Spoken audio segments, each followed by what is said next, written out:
किती तफावत, का, कोणामुळे? याचा सर्वच क्षेत्रातल्या लोकांनी खरं तर विचार करणं विचार अत्यंत करायला पाहिजे, आवश्यक मस्ट आहे, आवश्यक आहे. बरं, नारायण राणेजी ज्यावेळेला पत्रकार परिषद घेतात, आजकाल तुम्ही आदित्यजींबद्दल फार बोलता. कोण? आदित्यजी का टाकले? मी नाव पण घेत नाही, बालिश माणसाचं नाव घेत नाही. त्यांनी त्या दिवशी ते वाक्य बोलला म्हणून मी बोललो. त्यांनी बोल. आमच्या पंतप्रधान याची लायकी आहे का पंतप्रधानांबद्दल बोलायची? अमित शहाबद्दल कोण आहे? याचं काय योगदान आहे?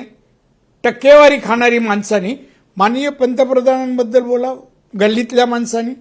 एकदा चुकून माननीय आमच्या शरद पवारांच्या आशीर्वादामुळे पद मिळालं, त्यावर एवढं फुसफुस करायची आणि म्हणून टोकलं त्याला. आत त्याने एक आकडेवारी माहीत पाहिजे. त्या दिवशी पाऊस 253 मिलीमीटर पडला.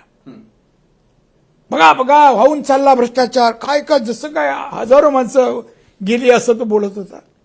मग आम्ही सांगितलं 2005 साली 26 जूनला, मला वाटतं 26 जून पाऊस पडला. तो 900 काहीतरी 23 काहीतरी पडला. 923 कुठे आणि 500 कुठे?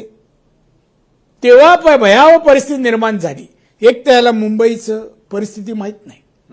मुंबईची जमीन ही खाली आहे आणि समुद्राचा भाग वर आहे. भौगोलिक परिस्थिती अशी आहे, समुद्राची पातळी. आणि जेव्हा अमावास्या वगैरे येते ना, तेव्हा आतमध्ये जेव्हा समुद्र, तेव्हा ते पाणी सरळ आपल्या भूमीकडे, जमिनीकडे येतं. आणि पाऊस तेवढ्यात पडला तर पावसाचा निचरा व्हायला तिकडे पाणी वर असल्यामुळे निचरा होत नाही. आणि सिवरेज कशाला आहे? त्याला विचारा, कशालासाठी आहे सिवरेज?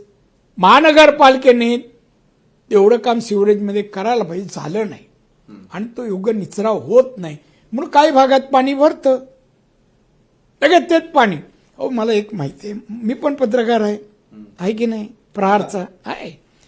मग आम्हाला माहिती आहे, आता पाऊस पडला, चॅनेलवाल्यांना जिथे पाऊस दाखवायचा आहे आणि तिथे पाऊस कमी पडला तर जुनं चित्र कुठलं तरी दाखव. बघा पाणी लोकांना कसं कळणार हे कधीचं चित्र आहे?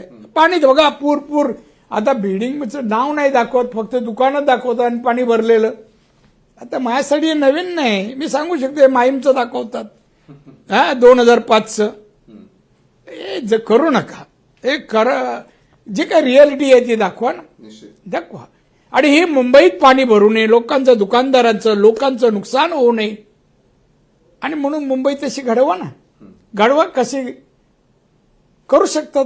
जगाच्या पाठीवर अशी काही आहेच शहरं.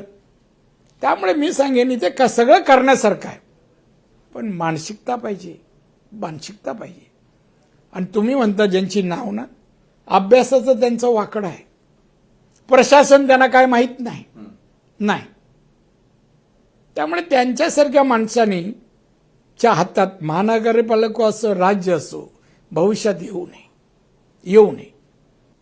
बरं, आपण हे नेहमी म्हणता की एका सुरक्षित हातामध्ये देणं ते